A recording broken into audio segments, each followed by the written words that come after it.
Welcome back. Here we are with day 2 of lesson 2, looking at ratios and equivalent ratios. So just a reminder that if at the end of this video you still feel like you need a little bit more practice, do check out textbook page 197 and 198, and that is actually questions 3 through 37. So you have quite a few that you can look at there for practice. All right, so problems 1 and 2 want us to express the ratio in its simplest form. So I know like simplifying things seems very fraction-like to me, so I'm going to write this out like a fraction. And just to get started, as soon as I write it like this, all of a sudden I notice that, wait a minute, 32 is half of 64. So that means I can divide both of these by 32, and I would get 1 over 2. So this ratio in simplest form is a 1 to 2 ratio. Now, we could also double check ourselves and see if 32 to 64, I know I could divide by 8 pretty easily. And that 32 divided by 8 is 4, and 64 divided by 8 is 8. And here again, now it becomes quite apparent that this is divisible by 4, and you would end up with a 1 to 2 ratio. So that one does seem pretty good. Checks out both ways. Awesome. When we get to number 2, this one has an extra step thrown in there because we're looking at 5 hours and 52 minutes, the ratio of 5 hours to 52 minutes. And I know that when comparing ratios, or converting, it's best to put them into the same unit first. So 1 hour is 60 minutes. So that means 5 hours would be 5 times 60, or 300. So the ratio that we are working with here is 300 to 52. Now this one is, I'm not super familiar with my facts for 52, but I do notice that they're both even, so I can at least divide by 2. And I would get a 150 to 26 ratio. And these are even again, so you know what, I'm going to divide by 2 one more time. And now I have a 75 to 13. 13 is prime. So I know that its only factors are 1 and 13. And 13 doesn't seem to be a factor of 75 because 13 is related to 52, and 52 plus 26 is 78. So that's too close to 75. It's not going to work out. So here we are with our simplest form is a 75 to 13 ratio. Now we need to find the missing term for each pair of equivalent ratios. Be sure to show your thinking. So this one I am going to set up. I do like the equivalent fraction style. 7 to 15 ratio can be written as a fraction like this. And I know that 28, because it's the first term, would be the numerator, and it's related to that 7. So 7 times something equals 28. And I know 7 times 4 equals 28. And so that the value remains equivalent, we would need to multiply both of them times 4.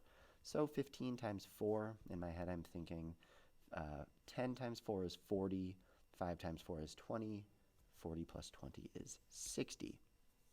So our answer is 28 to 60 ratio. Our missing term is there. And if we look at that and think, oh man, maybe we could probably simplify this, it would just simplify right back down to where we are there. So luckily this question is only asking for us to find the missing term. So awesome.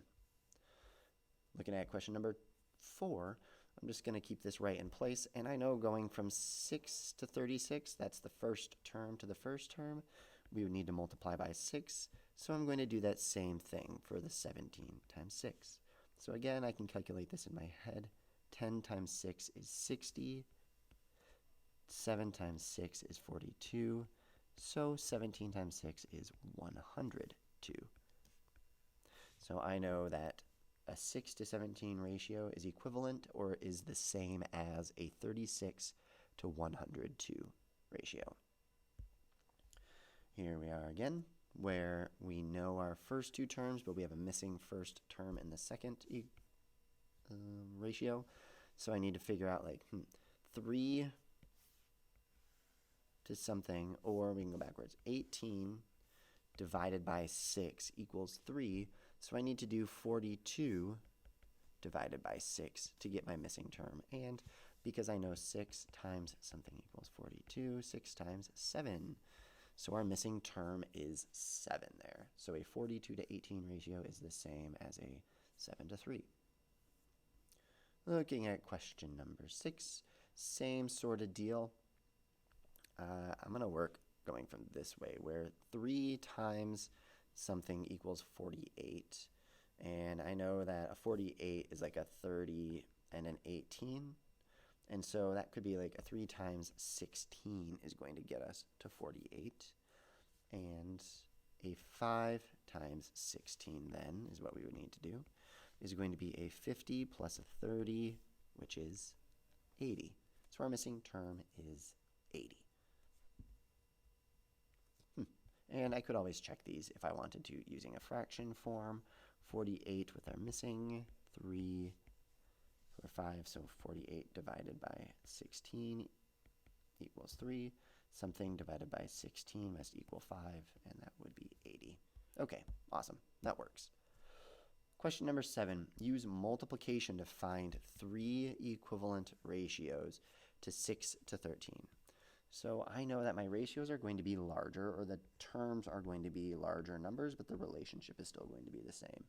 Just for the sake of ease, I'm going to multiply these by 2, because that's going to keep my calculation errors down. 6 times 2 is 12. 13 times 2 is 26.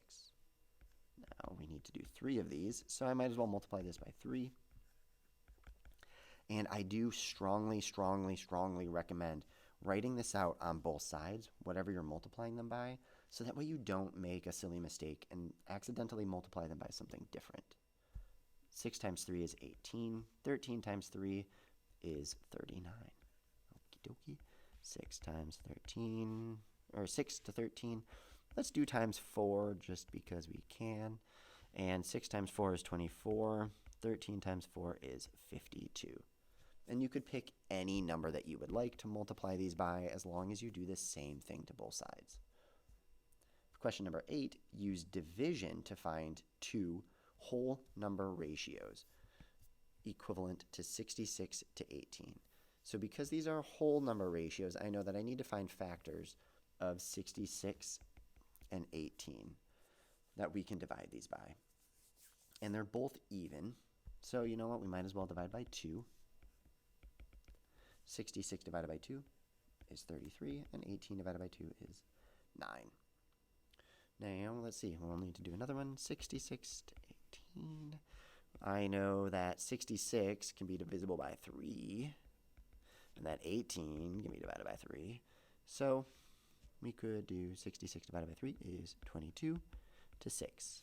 And as I look at this now, I realize that dividing by 6 might be even easier, because 66 divided by 6 is 11, and then 18 divided by 6 is 3.